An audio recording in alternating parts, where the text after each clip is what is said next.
If you grew up in the 80s and you had HBO, odds are you can sing the entire theme song to Fraggle Rock, the fantastically weird but wholesome little brother of the Muppets and Sesame Street. But how did this strange and obscure brainchild of the 20th century's most famous puppeteer come to be? Today, we're uncovering the story of Fraggle Rock, the forgotten Jim Henson puppet show. But before you break into song, make sure you're subscribed to the Weird History channel. Then head to the comments and let us know what other forgotten television classics you want to hear about. For now, let's let the music play down in Fraggle Rock. In an alternate reality, we would all be watching a show called Woozle Rock. Before the show was too far into development, the Fraggles were supposed to be called Woozles. The Woozle plan was changed once somebody watched Winnie the Pooh and heard the Heffalump and Woozle song for the first time. Woozle World was also the original name of the 70s television show The Great Santa Claus Switch, which, interestingly enough, featured characters called Frackles. The name Fraggles was eventually decided on with no particular meaning attached to it, because those tend to be the easiest words to trademark. While the theme song and the title indicate that this is a program about Fraggles, there are actually 4 separate communities interconnected throughout the caves of the titular Fraggle Rock. The human world is known as outer space. That's the outermost layer where Sprocket the dog and humans like Old Man Doc, the Fraggle viewers at home, and George Clooney live. Fraggle Rock is home not just to the Fraggles, but also to the Doozers, tiny green creatures who love to be the work-oriented counterpart to the dancing Fraggles. Seems like a crap deal for the Doozers, but they love it. And finally, there is the Royal Gorg Kingdom, home to the Gorg family, the self-proclaimed rulers of the universe and occasional foils to the Fraggles. All of these communities work together to survive. The Fraggles grow radishes with water from the human realm and are guarded by the Gorgs. The Fraggles use the radishes for food, the Doozers use them to build towers, and the Gorgs use them to, keep from turning invisible? Listen, it was a weird show. We could be making half of this up and not even die-hard Fraggle Rock fans would be able to tell. The connection between the different communities of Fraggle Rock is explored in an episode called The River of Life. The human, Doc, makes a profitable deal that pollutes the water everyone relies on, like a real douche. This water is contaminated! But once he recognizes that several ecosystems of charming puppets are being affected by his deal, he changes his mind. Imagine that. The Fraggles in Fraggle Rock looked for wisdom and enlightenment in the form of a literal pile of trash. If that's not a metaphor for the 2020s so far, we don't know what is. Marjorie the trash heap was the wise and matronly counselor to the Fraggles. Made of orange peels, coffee grounds, and wisdom, Trash Heap was able to use her years of experience as well as some telepathic and telekinetic powers to give the Fraggles some much-needed good advice. It makes a lot of sense. When we need advice, we turn to the internet, which is the closest thing we have to a sentient garbage pile. Each one of Marjorie's suggestions comes with an upbeat, bluesy song, making her a character that truly embraces all 5 senses. The bridge between the human outer space world and the realm of the Fraggles was not often crossed. But when it was done by Uncle Traveling Matt. Gobo's Uncle Matt was the connection between universes, sending postcards back to Gobo of all his adventures. The morality of Fraggle Rock was always nuanced, but it was there. Sure, there were classic kids' show lessons like friendship and sharing and kindness and all that stuff. But from time to time, Fraggle Rock would deal with some heavier subjects. For instance, there was an episode called Wembley and the Gorgs that subtly taught viewers about the intricacies of oppression. In the episode, the character Wembley is captured and forced to work for the Gorgs. Instead of threatening Wembley, the Gorgs shower him with appreciation and praise, which only makes Wembley work harder to earn their favor. Wembley drinks the Gorgade so deeply that he turns his friends away when they come to rescue him. He only comes to his senses once the Gorgs attack his fellow Fraggles. Some reflection is done at the end of the episode where Wembley reveals he didn't realize the Gorgs were exploiting him until they tried to hurt his friends. A powerful message for children and anyone about to enter the job market. Speaking of the Gorgs, they're at the center of another episode about the appeal of the Fraggle culture compared to the Gorgs' authoritarianism. One day, Junior Gorg is shrunk down to the size of a Fraggle. After learning the ways of the Fraggles and becoming part of their society, Junior Gorg decides he doesn't want to be an authoritarian ruler anymore. He decides having power over anybody is uncool, and they create a new society.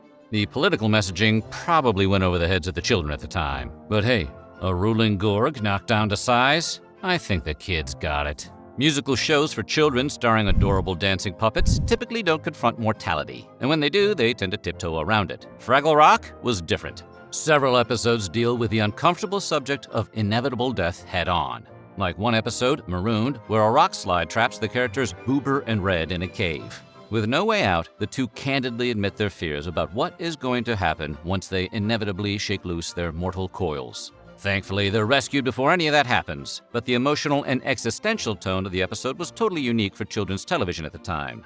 The Fraggles are forced to confront the relentless passage of time once again in an episode where Wembley goes on a hike but gets trapped in a rock slide. Starting to think these puppets should stay the hell away from rocks. Wembley is rescued by Mudwell the Mud Bunny, who nurses him back to health and promptly kicks him out. But as it turns out, Mudwell isn't being a jerk, he's dying, and by throwing Wembley out, he was trying to spare the young Fraggle from having to witness the end of his natural life. Wembley sticks around, and all the young children watching at home get to sit through an excruciating sequence as Mudwell finally slips away into the next world, while a grieving and emotional Wembley looks on. Pretty heavy stuff for a show with a song called Pucka Pucka Pucka Pucka Squeedly Boink. Fraggle Rock was also not shy about tackling religion. They had ribbed the idea of cults in a bit in an episode where Marlin Fraggle tries to start a cult that nobody wanted to join. Poor Marlin. But Fraggle Rock also decided to hone in on evangelical preachers, with their character, Convincing John. Wearing his Sunday finery and performing in high-energy songs, John was able to convince anyone of anything, hence his name. The character's played for laughs, but he demonstrates that Fraggle Rock wasn't afraid to poke some fun at religion. John persuades Red Fraggle to walk around blindfolded, and talks Moki into wearing cups on her hands. What a sicko. Convincing John even gets the Fraggles to stop eating Doozer radish towers. Not because it would inconvenience the Doozers, but because he lied and said that it would turn them into humans. Given the choice between human and Fraggle, you go Fraggle every time. As the theme song clearly states, Fraggles would rather dance their cares away than do anything else, which is another way of saying that they're all basically unemployed. Like some kind of puppet remake of Office Space, which we would totally watch, the Fraggles really only put in about a solid 30 minutes of actual labor a week and spend the rest of their time goofing off and making music, like your college boyfriend. The Fraggles can only afford to live their bohemian lifestyle by eating the radish towers built by the Doozers, a super industrious species who pride themselves on their work ethic. They create towers out of radish dust, which are subsequently devoured by the Fraggles. We're sure these towers are important, but they don't seem to serve any other purpose in the show apart from being ready-made piles of Fraggle snacks. Fraggle Rock was the brainchild of Jim Henson and his company, Henson Associates. The company has long been an innovator in the field of puppetry and is behind the massively popular shows Sesame Street and The Muppet Show. And when you're at the top of the biz, you must stay on top of the technology. That's why the staff of Fraggle Rock had to start getting creative with their tech innovations. One of the best examples is the technology that brought the Gorgs to life. Performers would dress up in the full-body Gorg costumes, while a technician off stage controlled the facial expressions using animatronic controls, like a dystopian Cyrano de Bergerac. Animatronics were regularly used with green screens, technologies which were both in their infancy at the time.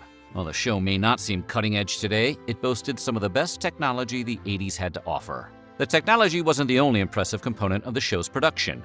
Most shows are designed with one audience in mind, but Fraggle Rock was designed to be international.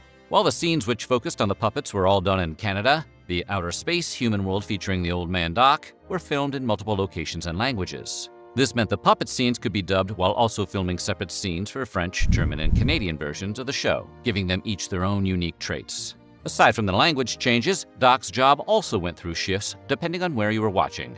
In France, Doc works in a bakery instead of as an inventor. In England, he works in a lighthouse. Not sure why. Apparently they don't have bakers or inventors in England. The stories themselves were unchanged, since the themes were a beat everyone could dance to, no matter where they watched. And remember all the postcards Uncle Traveling Matt would send? The Uncle Matt puppet actually traveled to all these exotic places, but his puppeteer, David Goles, didn't always go with him. Though Goles did spend some time in New Zealand and Australia for a Fraggle Rock special, oftentimes local actors were hired to perform the character. If you think the show was fun to watch, you should hear what was going on behind the scenes. The crew of Fraggle Rock absolutely loved to prank each other once the camera stopped rolling. Legendary voice actor and puppeteer Frank Oz had a phobia of seeds. He found himself doused with his greatest fear one day after writer Jerry Jewell filled his Venetian blinds with birdseed. Jocelyn Stevenson even wrote a prank into the plot of the episode Scared Silly after being on the receiving end of a backstage gag.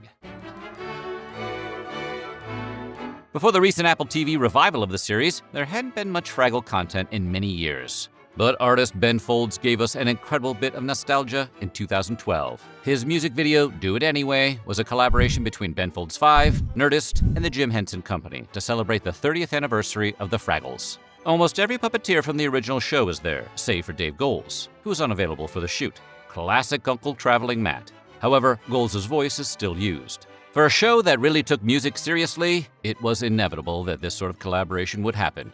Hey, Folds made an album with Shatner. Working with puppets was probably a cakewalk.